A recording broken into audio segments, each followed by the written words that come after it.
Wain hitabong wilga sa mga pundok sa mga PUJ o operator dinhi sa Sugbo. Hinoon liho protesta lang aron ipadayag ang ilang mga yango-ngo. Ilang gisaway ang hinay-hinay ng gipatuman nga PUV modernization nga mohatod sa ilang kaalutan. Ani ang report. Inay magwilga na protesta tubangan sa LTFRB-7 na masakop sa piston. Ilang ipadayag ang yango-ngo ilabinas sa PUV Modernization Program.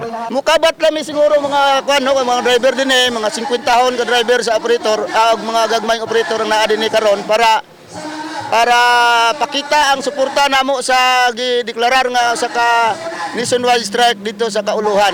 Gusto unta nila makikistorya sa direktor sa LTFRB apan wa sila tubanga. Gipadayag ni Direktor Eduardo Montealto nga panahon na gyud nga mosunod sa kabag-uhan. Gawas pa ang ilang nasudnong buhatan ang adunay desisyon sa tanang palisiya nga gipatuman sa matag rehiyon. Sa ako lang pabuton yun. Ma-extend pa ba nato ng pollution? Ato pa ba ng hulator nga maparihatas Metro Manila og kanang congestion.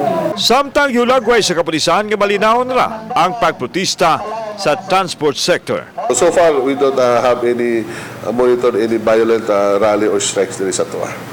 Kauban si Godfrey Relian, ako si Alan Domingo. Balitang Bisdak.